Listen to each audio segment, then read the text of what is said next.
Remember that feeling, that crushing weight on your chest, like you're drowning slowly. The suffocating pressure of should be more successful, should be a better father, should be more. I know it, I've felt it. This man, he sacrificed everything he loved for approval, chasing a ghost of a life he was told to live. And when he finally got it, the applause felt like ash in his mouth. He'd buried his true self, his dreams, under a mountain of shoulds. This isn't about freedom, men, it's about permission. Permission to unearth the treasure you've buried, your authentic self, the parts of you that were deemed unacceptable, wrong. Jung called it the shadow, and it's where the real power lies, but only if you dare to claim it. That hollow ache, the one that settles deep in your gut, a constant, dull throb. It's the echo of a life unlived, a path not taken, a dream deferred, or worse, actively destroyed. I've seen it. In the eyes of a 68-year-old accountant in Omaha, Nebraska, who traded his passion for sculpting for a comfortable, predictable life. His hands, gnarled and weathered, still remember the clay. They remember the feeling of creation, the raw power of shaping something from nothing. But the memory is overshadowed by regret, the quiet, insidious poison of what could have been. He chased security, a phantom promise whispered by society, a promise that delivered only a gilded cage. He built a life of shoulds, a perfect replica of what he was told to be, but it wasn't his. And that, my friend, is the deepest kind of wrong. It wasn't just wrong, it was backward. It was a betrayal of the soul, a slow, agonizing death by 1,000 paper cuts of societal expectations. He spent his life burying his true self, that wild, untamed artist, under layers of responsibility and routine. And now he's left with the ashes of a life lived for the approval of others. It's a common story, isn't it? The story of the man who sacrificed everything for a ghost, a phantom validation that never truly arrives. The weight of these shoulds, it's a burden none of us are meant to carry alone. It's a weight that crushes the spirit, leaving you gasping for breath in the suffocating darkness of your own making. But it doesn't have to be this way, because the treasure isn't out there in the accolades or the achievements, it's buried within you, waiting to be unearthed.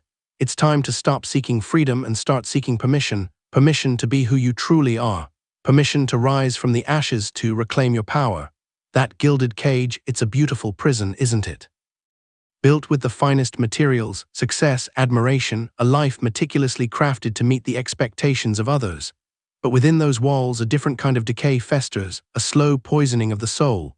It's the shadow self, that part of you deemed unacceptable, cast into the darkness, left to rot, the dreams you buried alive for the sake of fitting in.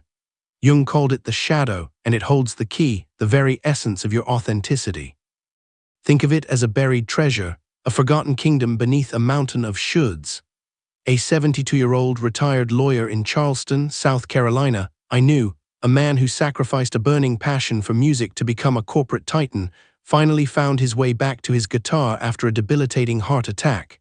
His fingertips, calloused and stiff, hesitantly touched the fretboard. In the fragile notes, he found something he'd lost long ago, not just a life of music, but a life that was truly his. He traded the phantom approval of the world for the unshakable power of self-acceptance.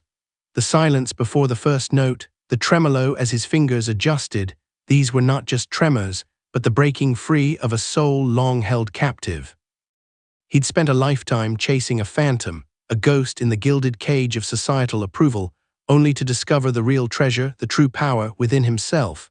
And that, my friend, is the bitter truth that most men never taste. It's not about freedom, it's about claiming permission to be who you truly are. The permission lies not in the outside world, not in achievements or applause, but in a quiet, inner revolution. The weight of the world, those crushing shoulds, will lighten only when you begin to excavate your own hidden kingdom. The process of digging up the treasure will unearth more than you expect, much more freedom. We chase it like a phantom, a shimmering mirage in the desert of our lives. But what if I told you, what if I showed you, that the freedom you crave isn't out there in the acquisition of things or the approval of others, but deep within, in the reclaiming of a self you've buried? It's not about escaping the cage, it's about understanding that you built it yourself.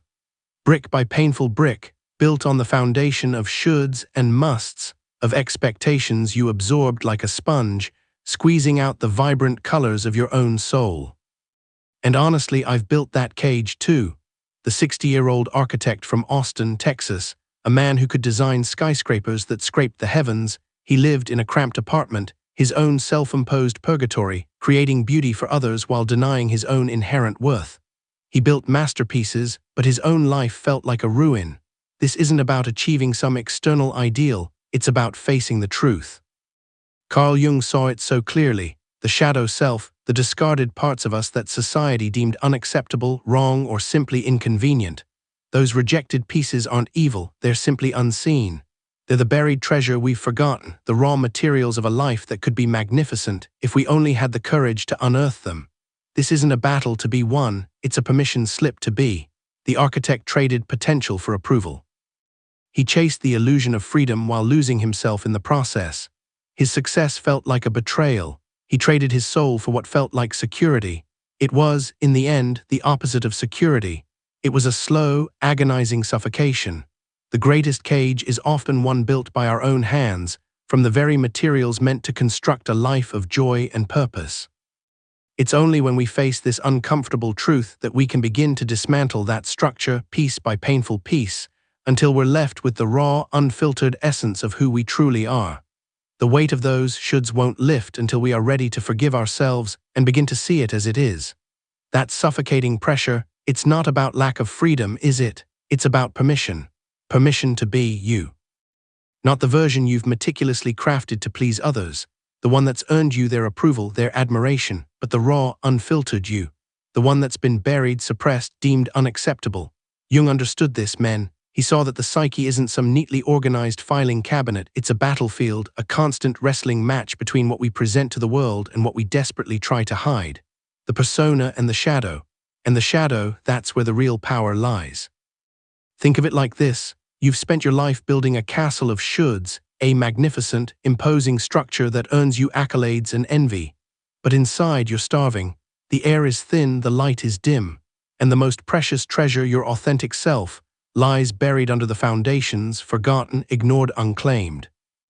A 72-year-old retired judge in Charleston, South Carolina, a man who had everything the world told him he should have, a stunning wife, a beautiful home, a successful career, confessed to me his deepest fear wasn't dying, it was realizing he'd spent his entire life playing a role he wasn't written for. That's the insidious nature of the shadow. It isn't some malevolent force to be vanquished, some monster to be slain. It's a part of you, an integral part, the rejected pieces, the unacceptable traits, the emotions you deemed too dangerous, too shameful, too wrong, and you've buried it deep, haven't you? You've locked it away in the deepest, darkest vaults of your being. You've relegated it to the dungeon of your mind. But that's where the alchemy begins. That's where the real transformation happens. It's not about conquering the shadow. It's about integrating it, about understanding that those deemed flaws, those hidden parts you abhor, are not weaknesses to be erased, but raw materials to be transformed. Think of it as transforming lead into gold. The process is messy, painful, excruciating at times, but the end result is pure, unadulterated power. A power that stems not from external validation, but from the profound understanding of your wholeness, your true self. Your capacity to own it all, the light and the dark, the beautiful and the broken.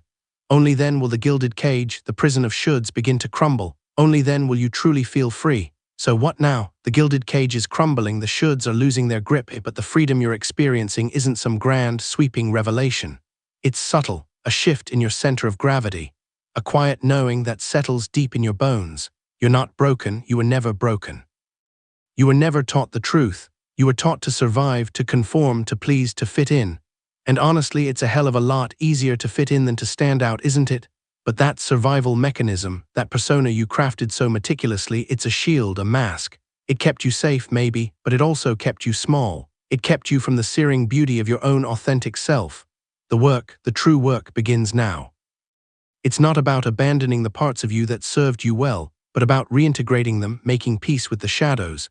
It's about finding a balance, a wholeness, a sense of self that transcends the dichotomy of good and bad, acceptable and unacceptable. Think of it as alchemy, transmuting the lead of societal expectations into the gold of self-acceptance.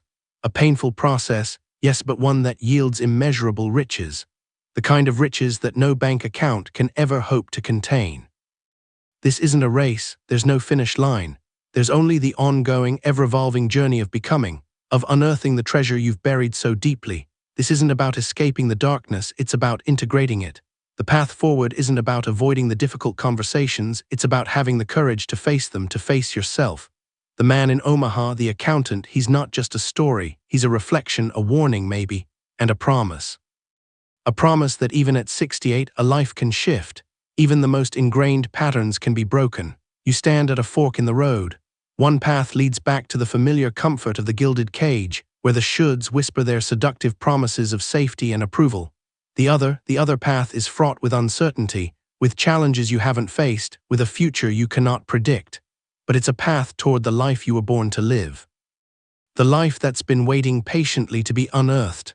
A life bursting with potential, a life you were meant to live. Choose, and know that the weight you carry, that crushing pressure, it's not a burden, it's the raw material of your power. It's the proof that you are finally ready to begin.